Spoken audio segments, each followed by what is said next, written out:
अऊज़ु बिल्लाहि मिनश्शैतानिर्रजीम बिस्मिल्लाहिर्रहमानिर्रहीम अला इन्ना औलिया अल्लाहि ला खौफुन अलैहिम वला हुम यहज़नून सदक़ल्लाहुल अलीयुल अज़ीम। दरूद व सलाम का नजराना पेश करें। पढ़िए बाबाज़ बुलंद अल्लाहु रब्बु मुहम्मदिन सल्लल्लाहु अलैहि वसल्लम नहनु इबादु मुहम्मदिन सल्लल्लाहु अलैहि वसल्लम सल्लल्लाहु तआला अलैहि वसल्लम। हज़रात, मुझे बताना यह है कि हजरत अली का मसलक क्या था, जनाब सिद्दीक़ अकबर का मसलक क्या था, हजरत फारूक आजम का मसलक क्या था। ये बात आपने ना सुनी होगी मगर मैं आपको बताता चला। आप अगर, क्योंकि मेरा तो तालीम व ताल्लुम से जो है वास्ता है, मैं ज्यादा जोशीली तकरीर तो करता नहीं हूँ, ना ही ज्यादा जलसों से मुझे वास्ता रहता है। ये सलमान मियाँ हैं माशाल्लाह, ये बड़ा ताल्लुक रखते हैं मुझसे, बार बार याद भी करते हैं, तो इनकी वजह से मैं आया हूँ। इनकी वजह से मुझे लेट होकर के मुताला भी लेट करना पड़ेगा, लेट सोना पड़ेगा इनकी वजह से, मगर इनकी मोहब्बत की बुनियाद पर आया हूँ। अल्लाह रब्बुल इज्जत इनकी मोहब्बत को कबूल फरमाए और अल्लाह रब्बुल इज्जत इन्हें अच्छा आलिम कुरान हाफिज कुरान बनाए।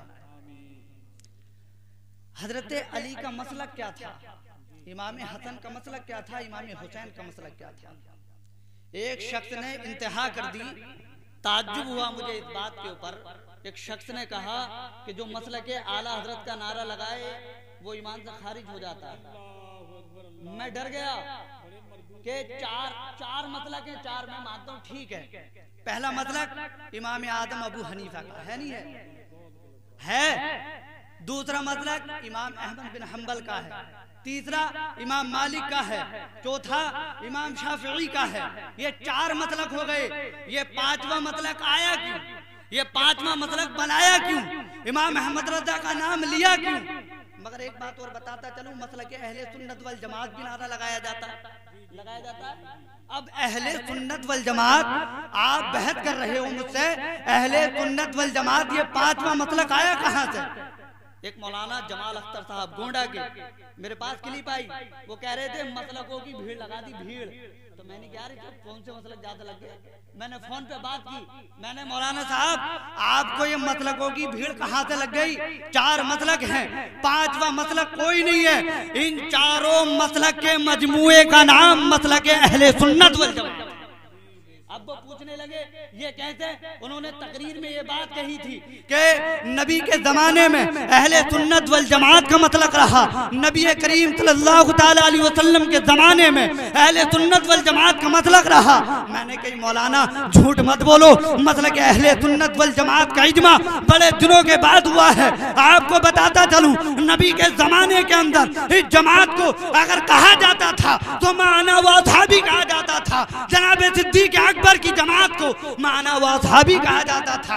हजरत फारूक आजम के जमाने में इस जमात को माना व असहाबी कहा जाता था।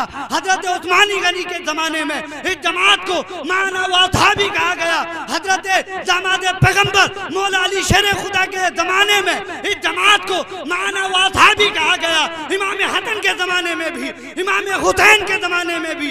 और जब ये जमाना दराज हो गया, इमाम मालिक आए, इमाम शाफी आए, इमाम अहमद बिन हंबल आए, ये तमाम बुजुर्ग आए, इन्होंने फिका के मसलक को इजाद किया। आपको बताता चलूं, जब मसलकों की बात आ गई, मुअतज़िला एक फिरका था, उस मुअतज़िला फिरका ने अल्लाह रब्बुल इज्जत की शान में जब गुस्ताखियां की तो उन्हीं का एक शागिर्द हजरत शेख अबुल हसन अशरी रहमतुल्लाहि ताला अलैहि ने ये बेड़ा उठाया और मसलक अहले सुन्नत वल जमात की इस्लाह बना दी। मैंने पूछा मौलाना यही बता दो, चलो हम तो इस लायक नहीं है, अकीदे के इमाम कितने हैं। अब ये बात कहोगे यार तुमने नई बातें बता रहे हो मौलाना साहब। नई बात नहीं, बहुत पुरानी है। अकीदे के इमाम कितने हैं। एक तो पीर साहब से बात हुई थी एमपी में ट्रेन में, तो वो कह रहे थे ये नई बात मतलब क्या हाल है। तो मैंने भी वो बात नहीं कर रहा हूँ, अकीदे के इमाम कितने हैं ये बताएं।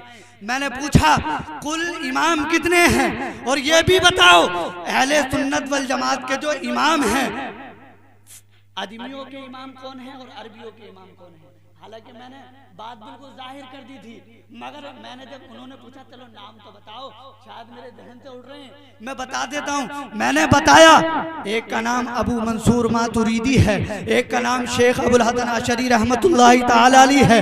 मैंने कहा हजरत ये तो बताइए इन दोनों बुजुर्गों में हमारे बुजुर्ग कौन से हैं जिनके अकीदे को हम फॉलो करते हैं। तो आपको बताता चलूं उन पीर साहब ने भी क्या कहा था कि हमारे अकाईद के इमाम शेख अबुल हसन अशरी रहमतुल्लाहि ताला अलैहि है। मैंने कहा हजरत आप गलत कह रहे हैं, क्योंकि हमारे अकीदे के इमाम अबू मंसूर मातुरीदी है।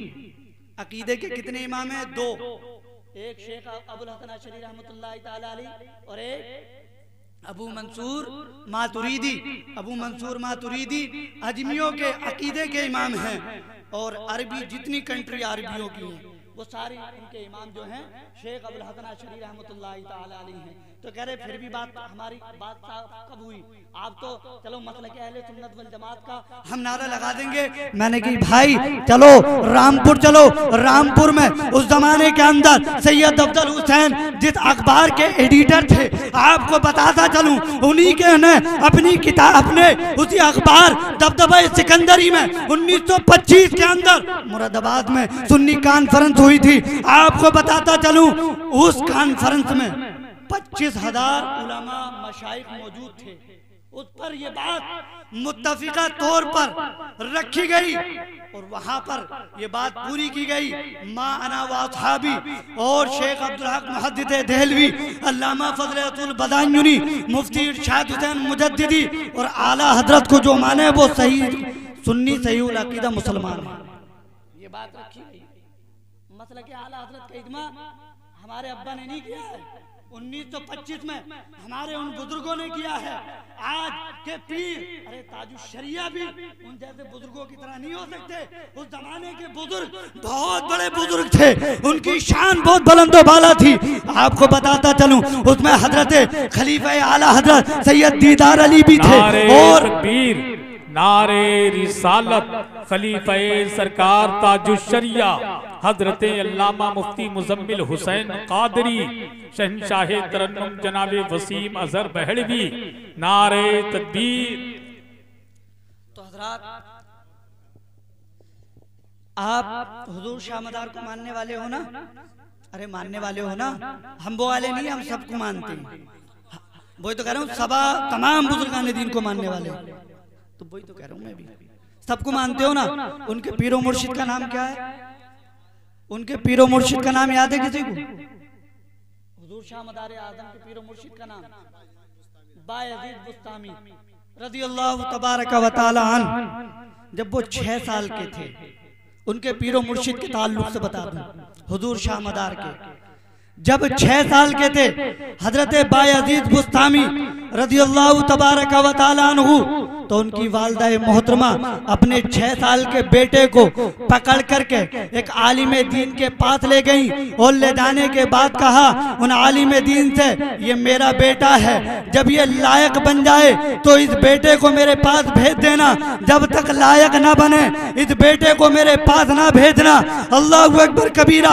हजरत बायजीद बुस्तामी हुजूर शाह मदार आदम के पीरो मुर्शिद 6 साल की उम्र में मदरसा तशरीफ ले गए, तालीम हासिल करते रहे। तो शुरुआत की, पढ़ाई शुरू की, अलिफ बा ता ता पढ़ा, उसके बाद कुरान का नाजरा किया, नाजरे के बाद कुरान शरीफ का हिफ्ज करना शुरू कर दिया। सुभान अल्लाह। हुजूर शाह मदार आदम के पीरो मुर्शिद हिफ्ज करना शुरू कर देते हैं। 2 साल के बाद उन्हें अपनी वालिदा मोहतरमा की याद आई कि मेरी माँ का हाल क्या होगा, मेरी माँ किस हाल में होंगी। अपने उस्ताद के पास आए और आने के बाद अर्ज की, है मेरे उस्ताद मोहतरम, मैं अपनी माँ के पास जाना चाहता हूँ, मुझे थोड़ी देर के लिए छुट्टी दे दीजिए। उनके उस्ताद मोहतरम ने फरमाया, बायजीद बुस्तामी, तुम्हारी माँ ने कहा था जब तक लायक ना बन जाएं, जब तक मेरे पास बायजीद मत आना। सुभान अल्लाह। हजरत बायजीद बुस्तामी को उनके पीरो मुर्शिद ने, उनके उस्ताद मोहतरम ने बताया, तुम्हारी माँ ने ये बात कही थी, जब तक लायक ना बन जाओ जब तक मत आना। मगर माँ से प्यार था। हजरत बायजीद बुस्तामी को एक कोने में गए और जाने के बाद हजरत बायजीद बुस्तामी रज़ियल्लाहु तबारक व तआला अन्हु बैठ करके रोने लगे। अभी छोटी सी उम्र है, माँ की याद आ रही है। हजरत बायजीद बुस्तामी को फिर उस्ताद मोहतरम के पास कुछ दिनों के बाद फिर छुट्टी लेने के लिए गए। अर्ज की मेरे उस्ताद मोहतरम मुझे घर जाने की छुट्टी दे दो। तो उस्ताद मोहतरम ने कहा तुम्हारी माँ ने कहा था जब तक मेरा बेटा लायक ना बन जाए जब तक मेरे पास मत भेजना। अल्लाहु अकबर कबीरा। हजरत बायजीद बुस्तामी के उस्ताद मोहतरम ने अपने बायजीद बुस्तामी को अपने शागिर्द को बुलाया और 17 सफ़ों पर कुरान के निशान लगा दिया और फरमाया ऐ मेरे बेटे अगर तुम इस सबक को सुना दोगे तो मैं तुम्हें छुट्टी दे दूंगा। हजरत बायजीद बुस्तामी अपनी दरसगाह में आए और आने के बाद अल्लाह की बारगाह में अर्ज की ऐ मौला तेरा ये बायजीद बुस्तामी तेरी बारगाह में बैठा हुआ है और मेरे उस्ताद मोहतरम ने मुझसे ये शर्त लगाई है कि 17 पारे 17 सफ़े कुरान के सुना दो तुम्हें छुट्टी दे दी जाएगी। अल्लाहु अकबर कबीरा। हजरत बायजीद बुस्तामी ने अल्लाह की बारगाह में दुआ करके जब याद करना शुरू किया 17 दफे याद कर लिए। सुबह को उस्ताद को सुना दिए। जब उस्ताद ने सुना तो उस्ताद ने जो है हजरत बायजीद को छुट्टी दे दी। वो तेजी के साथ में गए। उनके उस्ताद ने ये बात भी फरमाई थी कि तुम्हें छुट्टी जो है मगरिब की आदान तक दी जाती है, जल्दी जाना और जल्दी से लौट आना। अपने दरवाजे पे गए। अपनी माँ के दरवाजे पर जाने के बाद अपनी माँ को आवाज दी ऐ मेरी माँ दरवाजा खोलो। फरमाया बायजीद मैंने तुझसे क्या कहा था जब तक लायक ना बन जाना दरवाजे पे ना आना। तो मगरिब तक हजरत बायजीद अपने दरवाजे पर बैठे रहे। जब माँ ने दरवाजा ना खोला तो उस्ताद मोहतरम की बात रखने के लिए फौरन दौड़ते हुए मदरसा पहुंचे।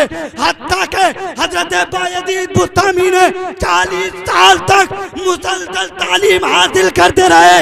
अल्लाह ने फरमाया उनके उस्ताद मोहतरम के ख्वाब में अब बायजीद को भेज दो, हमने उसे वली बना दिया। सुभान अब हमने लायक बना दिया है, बायजीद को भेज दो। हजरत बायजीद बुस्तामी 40 साल के बाद अपने उस्ताद मोहतरम की बारगाह से अपनी माँ के पास पहुँचे और पहुँचने के बाद तो उनकी माँ ने कहा बेटे अब मैं तुम्हारे लिए दरवाज़ा खोलती हूँ क्योंकि अब तुम लायक बन चुके हो। तो बायजीद बुस्तामी जो लायक बन गए हो तो वो क्यों ना